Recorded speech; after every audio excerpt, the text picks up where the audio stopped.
Halo semuanya, gimana nih kabarnya lur? Semoga dalam keadaan sehat dan mood yang baik-baik aja ya lur ya. Jadi kali ini kita bakalan ngelanjutin Donghua series yaitu BTTH season 5. Dan buat teman-teman yang mungkin baru gabung, Mimin saranin untuk nonton bagian sebelumnya dulu, linknya ada di deskripsi. So, sebelum kita lanjut, bolehlah ya untuk di-subscribe tipis-tipis agar kalian tidak ketinggalan video-video berikutnya. Oke, nggak usah berlama-lama lagi, siapkan kopi, luruskan kaki. Hormati gurumu, sayangi temanmu, cintai pacarmu, itulah tandanya kita masuk ke intro. Let's go!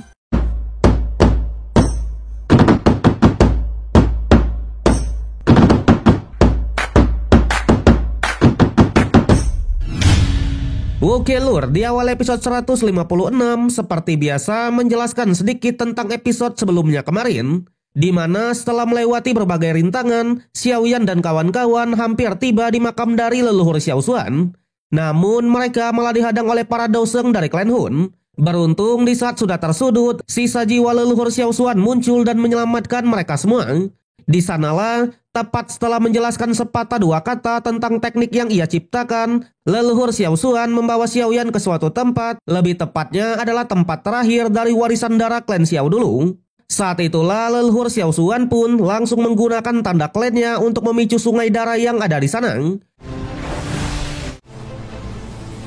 Barulah ia pun menyuruh Xiaoyan untuk masuk ke dalam dan mewarisi kekuatan darah terakhir dari klan Xiao. Sudah jelas Xiaoyan tak keberatan sama sekali dan segera melakukannya. Dalam sekejap aliran darah tersebut langsung masuk ke dalam tubuhnya. Xiao Xuan yang melihatnya hanya mengatakan kalau ini masih tahap pertama yaitu proses pembersihan darah. Dengan begitu darah warisan bisa mengalir ke tubuh Xiaoyan. Meski begitu Xiaoyan tetap saja kesulitan dan kehilangan keseimbangan. Sontak leluhur Xiao Xuan pun menegaskan agar Xiaoyan harus bertahan. Nyatanya hanya dengan melewati proses inilah untuk mendapatkan kekuatan darah warisan. Apalagi kekuatan darah dari klan Xiao sudah hampir musnah dan Xiaoyan adalah harapan terakhir. Beruntung meskipun awalnya sempat terseok-seok, Xiaoyan beneran bisa melewati proses tersebut. Namun tak ada kata istirahat, mereka pun langsung memasuki tahap kedua yaitu menyalurkan darah warisannya agar Xiaoyan bisa mendapatkan kekuatan terakhir dari klan Xiao. Melihat itu, Sun Er pun sedikit bertanya soal kekuatan yang pernah disegel oleh Xiao Xuan di kolam ini. Tanpa diduga, leluhur Xiao Xuan sudah mengetahui maksud dari pertanyaannya, di mana soal kekuatan yang melonjak karena bantuan eksternal, di mana hal itu bisa menjadi penghambat untuk menembus kerana doseng. Tapi leluhur Xiao Xuan sangatlah yakin kalau Xiaoyan pasti akan memilih jalan yang bijak. Sementara itu Xiaoyan lagi-lagi merasa kesakitan. Bahkan kali ini Xiaoyan sampai mengeluarkan aura yang sangat besar. Bedanya aura tersebut malah membentuk sosok naga kuno Taisu. Jadi seperti yang kita tahu, Xiaoyan memang memiliki sedikit darah dari naga kuno Taisu pemberian dari The Big Boss Jian. Hal itu membuat Xiao Xuan pun kembali kaget. Nyatanya darah naga kuno Taisu itu sudah setara dengan darah doseng. Saat itulah ia pun juga sadar kalau pembersihan darah tadi masih belum bersih total. Terbukti darah klan Xiao ditolak oleh tubuhnya Xiaoyan. Tentunya jika terus dipaksa, Xiaoyan lah yang akan dalam bahaya. Sun Er yang melihatnya juga sangatlah panik. Namun untungnya leluhur Xiao Xuan sudah memiliki cara sendiri untuk mengatasi masalah ini. Minusnya mereka harus menggunakan sedikit darah dari klan Gu.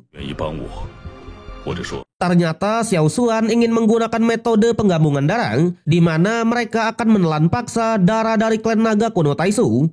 Namun karena darah dari klan Xiao tak cukup kuat, oleh sebab itulah ia meminta darah Sun Er untuk digabungkan oleh darah dari klan Xiao. Dengan begitu, darah dari klan naga kuno Taisu pasti bisa ditelan secara paksa. Untungnya sebagai ayang, Sun Er tidaklah keberatan sama sekali.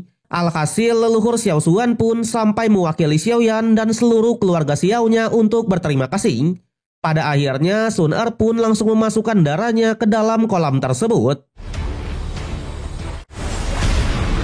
Sontak Xiao Xuan juga tak mau menyia-nyiakan kesempatan ini dan segera melakukan proses penyatuannya. Lagi-lagi Xiaoyan pun merasakan sakit yang luar biasa, apalagi pembuluh darahnya juga hancur di tempat. Tapi terlihat di alam bawah sadarnya, Xiaoyan seperti melihat sosok dari ayahnya yang tetap saja mengkhawatirkannya. Namun tenang, Xiaoyan hanya bilang, dibandingkan kehilangan ayahnya serta kehancuran dari klan Xiao dulu, sakit yang ia rasakan ini masih tak ada apa-apanya, ya kan? Wede. Tentunya tanggung jawab klan Xiao yang sekarang biar dialah yang memikulnya. Pada akhirnya, sembari menunjukkan aura dari penggabungan api surgawi, Xiaoyan pun berhasil menyatukan lagi pembuluh darahnya tadi, sekaligus menyerap darah dari klan Xiao serta klan Gu juga, ya lur ya. Wede, sikat king. Sun Er yang melihatnya hanya mengatakan kalau ia cuma bisa memberi darah sedikit saja. Jika lebih, klan Gu pasti akan mencurigainya dan itu bisa membahayakan Xiaoyan saja. Tapi jelas meskipun hanya sedikit, leluhur Xiao Xuan tetap saja berterima kasih. Dan sekarang mereka hanya tinggal menunggu saja sampai Xiaoyan menyerap seluruh energi yang ia tinggalkan. Tentunya karena penyerapan ini memakan waktu yang lama, Xiao Xuan menyuruh Sun Er untuk berlatih di sini juga. Di sisi lain, ayah Sun Er juga sedikit mengkhawatirkan soal anaknya itu. Bahkan ia bilang agar Xiao Xuan tidak macam-macam, ya kan? Kembali ke Xiaoyan, ternyata 1 tahun sudah berlalu. Tentunya setelah menyerap selama itu, Xiaoyan akhirnya menembus batas dan hampir menyentuh puncak tingkat 9. Tapi jika kekuatannya terus melonjak seperti ini, bisa saja menjadi malapetaka dan Xiaoyan akan terjebak di tingkat ini selamanya. Namun tenang, Xiao Xuan bilang kalau energi di tubuh Xiaoyan lah yang terlalu padat. Jadi ledakan yang dihasilkan masih sangatlah wajar. Apalagi dengan tekadnya Xiaoyan, ia pasti bisa melewati semua ini. Dan benar saja, Xiaoyan masih bisa mengendalikan diri sehingga ia pun resmi menjadi dosun di puncak tingkat 8, ya kan? Sun Er yang melihatnya seperti biasa langsung mengucapkan selamat untuk ayangnya itu. Sama halnya dengan leluhur Xiao Xuan, ia hanya bilang di hati Xiaoyan sekarang sudah tumbuh benih darah yang baru. Jadi ia pun berharap agar Xiaoyan bisa melindunginya. Nyatanya benih darah inilah yang akan menjadi kunci apakah Xiaoyan bisa menembus kerana Dodi, ya lur ya. Wede, sikat king. Tak hanya itu, ternyata proses pewarisan darah inilah yang menjadi langkah terakhir untuk menguasai transformasi 3 api surgawi. Jadi leluhur Xiao Xuan langsung menyuruhnya untuk segera berlatih dan membangkitkan tanda klannya. Karena memang jika tanda klan dikombinasikan oleh kekuatan darah, mereka bisa memicu kekuatan yang sejati. Pada akhirnya leluhur Xiao Xuan lah yang segera meninggalkannya dan tak mau mengganggu latihan mereka berdua. Tanpa diduga hanya dalam hitungan bulan, Xiaoyan sudah bisa menggambar 8 goresan dari tanda klannya. Di mana di masa jaya klan Xiao dulu, apa yang dilakukan oleh Xiaoyan ini sudah sangat luar biasa. Namun kejutan belum berhenti sampai di situ, karena terlihat Xiaoyan juga mencoba menggambar goresan ke-9-nya. Yang tanpa diduga Xiaoyan beneran berhasil melakukannya, ya lur ya. Tak lupa Xiaoyan pun juga berterima kasih kepada leluhurnya itu atas warisan serta tanda klan yang sudah ia dapatkan. Leluhur Xiao Xuan yang mendengarnya juga ikutlah senang. Nyatanya mereka tak perlu lagi menggunakan transformasi 3 api surgawi karena memang lambang klan Xiao ini sudah merupakan teknik rahasia yang paling sempurna di dunia.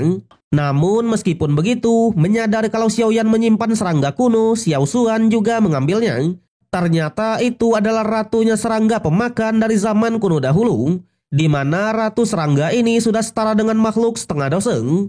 Xiaoyan yang mendengarnya benar-benar sangatlah kaget. Namun meskipun berbahaya, serangga ini juga merupakan bahan terbaik untuk membuat jubah kaisar serangga kuno, di mana jubah itu bahkan bisa menahan serangan dari seorang doseng tanpa meninggalkan goresan sedikit pun.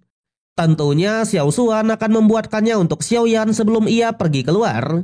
Tapi sebelum itu Xiao Xuan sendirilah yang menyarankan agar Xiaoyan melakukan rematch-nya dengan Hun Li dan juga Hun Yang. Dengan begitu Xiaoyan bisa mengetes kekuatan barunya ini.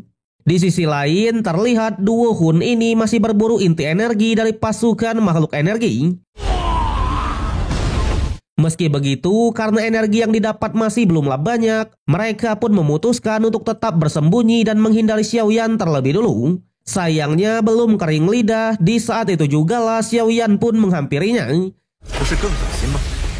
Sontak dengan muka yang panik, kedua cucungu ini langsung bergegas melarikan diri. Namun sial, Xiaoyan tak mau melepaskannya dan berhasil menangkap Hun Li. Ia bahkan meremehkannya karena memang selama 2 tahun Hun Li malah tak ada perkembangan sama sekali. Pada akhirnya dengan tinju Saitamanya, Xiaoyan pun berhasil membuatnya tak sadarkan lagi. Sementara untuk Hunya, alih-alih memperdulikan bestinya itu, ia malah tetap memutuskan untuk melarikan diri. Sayangnya, Xiaoyan juga tak ada niatan untuk melepaskannya dan segera menghadang pria tersebut. Pada akhirnya, karena sudah tersudut, Hunya pun memutuskan untuk bertarung dan mengeluarkan tanda klannya. Tapi Xiaoyan yang sekarang juga sudah memiliki tanda klan ya lur ya. Bahkan Xiaoyan langsung menggunakannya, membuat ia pun berhasil memunculkan transformasi api sempurna. Yang sudah jelas tak butuh waktu yang lama, ia pun langsung dibakar habis. Dengan ini dua cucungu dari klan Hun harus selesai di tangan Xiaoyan. Setelah itu mereka pun kembali lagi. Di sana leluhur Xiao Xuan ternyata beneran memberikan jubah kaisar serangga kuno. Yang ternyata tepat hari ini semua jenius yang memasuki makam langit akan dikeluarkan. Jadi Xiaoyan juga harus cepat dalam menyelesaikan penempaannya. Mendengar itu Xiaoyan malah menanyakan apakah leluhurnya akan tetap tinggal di sini. Sayangnya leluhur Xiao Xuan bilang kalau cuma inilah satu-satunya cara agar ia bisa terus hidup. Nyatanya begitu ia keluar dari makam langit, tubuhnya pasti akan lenyap dalam sekejap. Xiaoyan yang mendengarnya tetap saja tidak menyerang. Ia menanyakan apakah ada cara untuk menghidupkan leluhurnya lagi. Yang ternyata memang ada beberapa cara. Salah satunya menemukan alkemis yang sangat hebat. Jadi di dunia ini memang ada beberapa pil tingkat tinggi yang bisa menghidupkan orang yang sudah sekarat. Namun karena Xiao Xuan hanyalah sisa roh dari kematian ribuan tahun yang lalu, jadi alasannya tetap di sini bukan untuk hidup kembali, melainkan hanya untuk mewariskan darah dari klan Xiao. Tentunya ia tak ingin klan Xiao mati terkubur, melainkan ingin klan Xiao bisa bangkit kembali di dunia luar. Selain itu, ia juga mengatakan jika Xiaoyan merasa tak enak, maka berjuang saja sekuat tenaga untuk menembus kerana Daudi. Jelas jika itu beneran terjadi, maka leluhur Xiao Xuan mungkin bisa bebas dari semua ini. Sudah jelas Xiaoyan pun berjanji jika ia sudah mencapai kerana Doseng, ia pasti akan kembali ke sini lagi. Dengan ini mereka pun resmi berpisah. Namun sayang episode yang kali ini harus berakhir sampai di sini ya lur ya. So bagaimanakah kelanjutan dari King Xiaoyan? Kalau kita lihat dari preview episode berikutnya, Xiaoyan dan Sun Er resmi kembali ke dunia luar. Tak hanya itu, mereka juga membawakan mayat dari Hun Li dan juga Hun Yang. Tapi ketika mereka sedang berduaan manja, mereka pun dihampiri oleh ayahnya Sun Er ya kan? Waduh. Namun kita harus menunggu sampai minggu depan untuk mengetahui kelanjutannya. So, kalau kalian suka dengan konten ini, jangan lupa kasih jempolnya. Krep biar nggak ketinggalan update dan share ke teman kalian yang masih percaya kalau cinta itu indah. Sebelum kena plot twist kayak drama Korea ya lur ya. Waduh. Oke lah, gua Rian pamit undur diri. Sampai jumpa di konten berikutnya. See